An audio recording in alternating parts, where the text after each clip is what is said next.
Okay. All right. So let's transition from our analog to digital, right? So I'm going to open that up with this story. I'm going to leave the name out because I didn't get permission to tell the story from the person whose story it is. But he had just spent a year, spent $100,000 building this big, gigantic sound studio for him to do recordings, right? As soon as he finished, the next month, Apple released their digital mixing set, right? So you could do it all on a laptop computer. He had to spend a year and $100,000 building this giant analog studio, and the very next year that he opened up his studio, the digital came out. So it was like that, you know? So what was that like for you, going from the analog equipment to digital and everything being computerized and being able to have a whole sound studio on your laptop?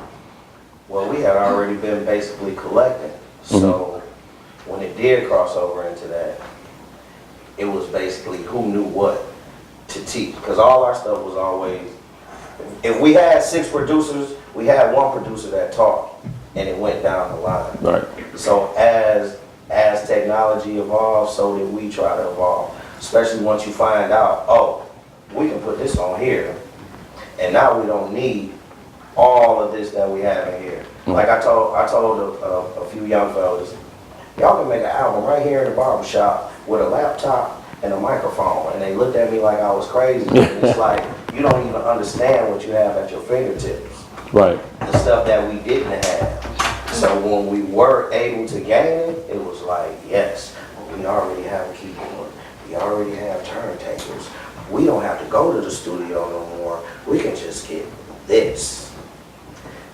I remember one of my purchases was a Tascam DPFX, where you could just drop every track in there. It looked just like that EQ over there, and record, and you know what I'm saying. And then so we took it from there to mini disc, from mini disc to CD. Once we started having laptops and computers, then we just went on ahead and evolved into that.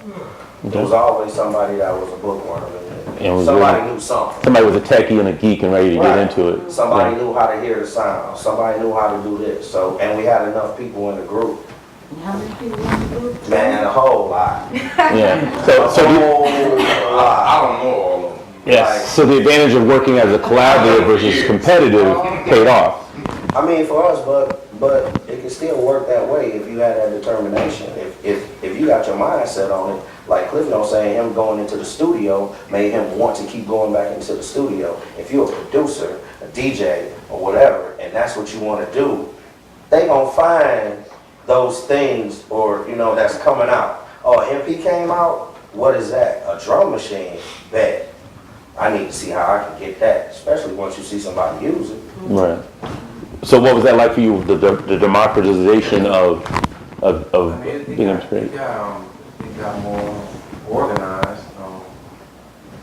At that time, we was working with Mo Master. He had his stuff so categorized in the studio. If it wasn't for him, you know, we wouldn't have known, because he didn't know when the last time he was at the studio, what time, you know, and it'd go right to your tape. And just, so when that stuff started switching, ADATs and stuff went from him to ADATs.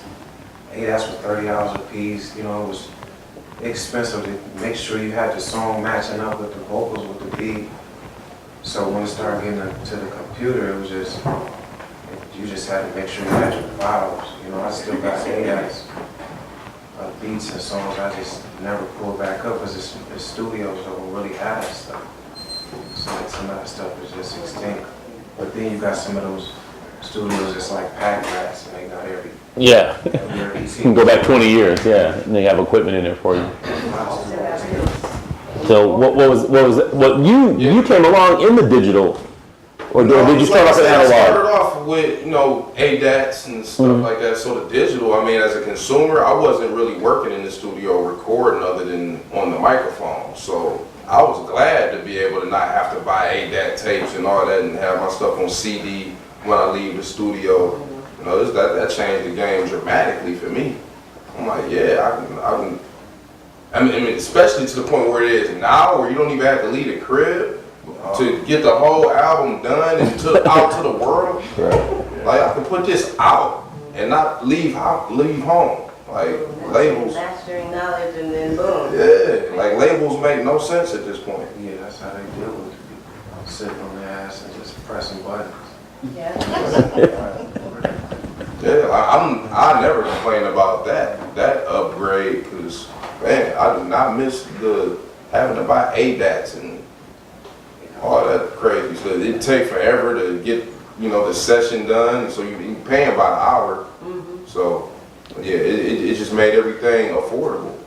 I call myself very lucky though to not have to having had to go through any of that stuff. You are Like, I lucky. really did not start. Like I have been a fan of hip hop for a very long time, but I never decided that I was going to be an MC until I was 24 years old. See, So smart. you know what I mean? It's just like, well, I'm gonna get my degree, I'm gonna go to college, I'm gonna do this, I'm gonna do that, I'm gonna live my life a little bit, and then when I left, it was like, okay, OC, are you gonna shit or get off the pot? Like, which one are you gonna do?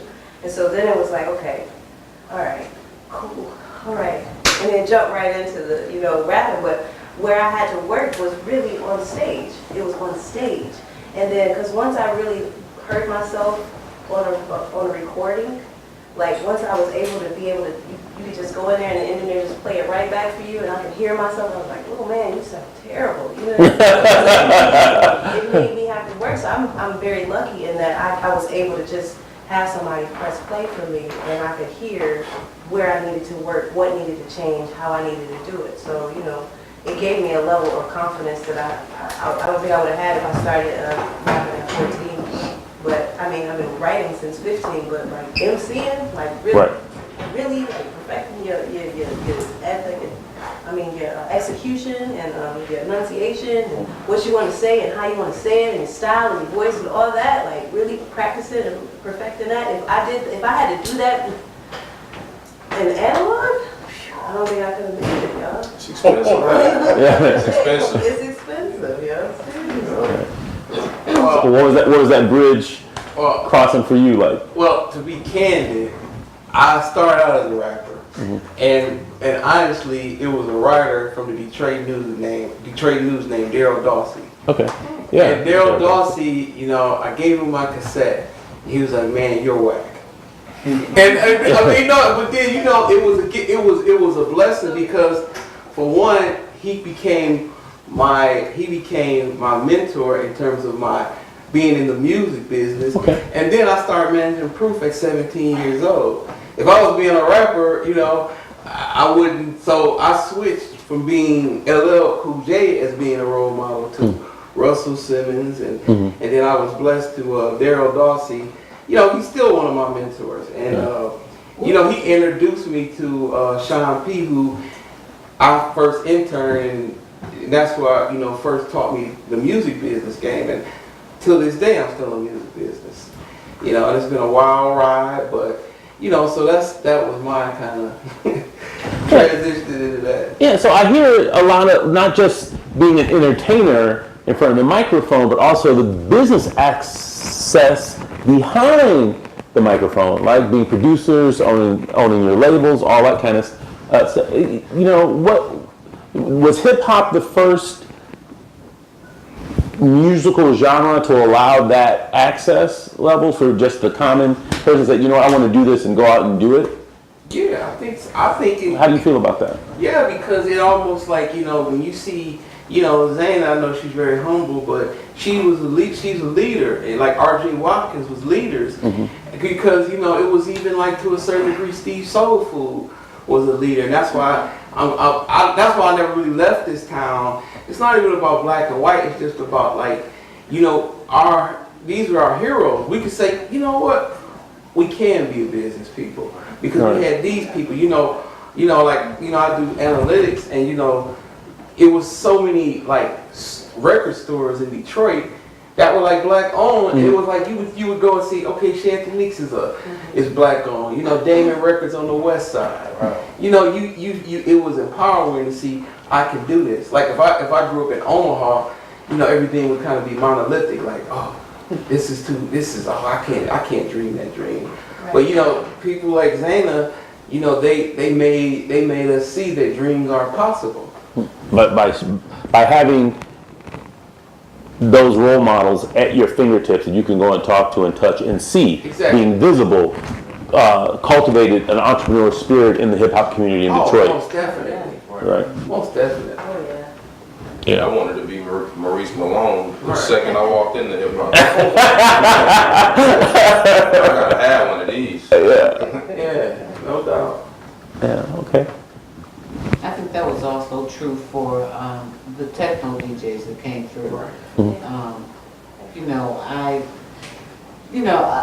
It's just that I could see that the work that I was doing was being emulated by a lot of young people, that it gave them courage to step out and know that they could, try whatever it was that they were thinking of. I could see that was happening, and that was part of my motivation for being open and staying open. And even now, with the store being, we're getting ready to remodel. Okay.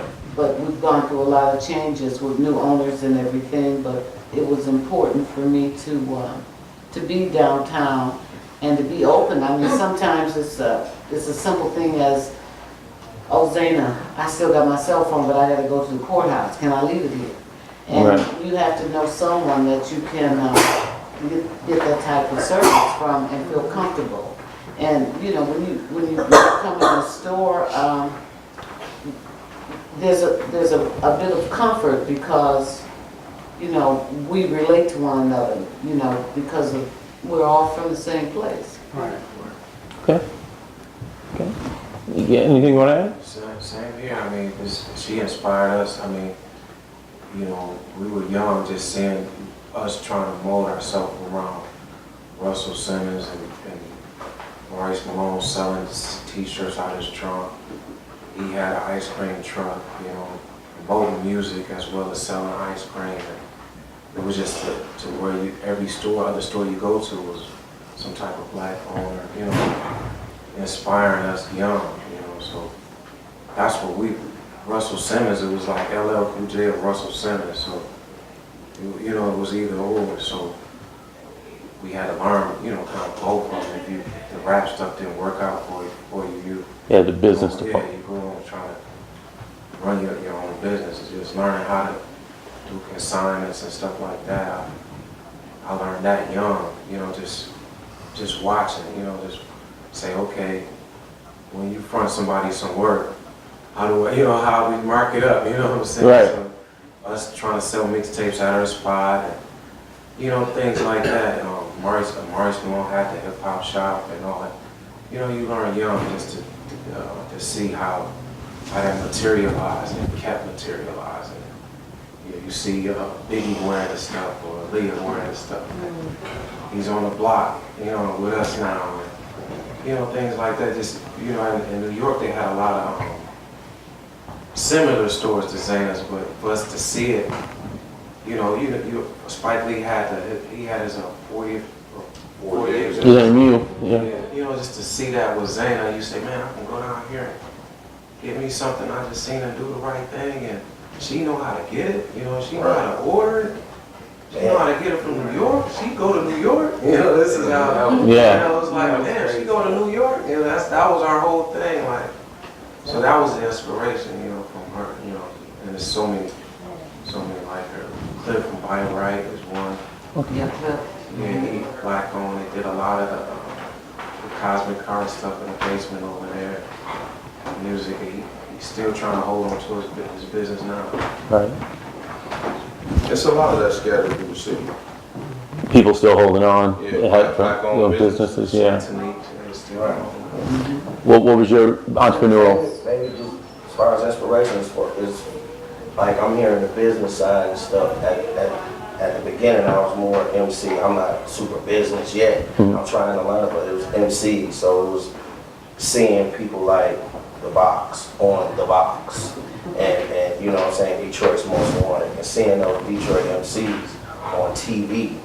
Like, yo, I need to get a video too.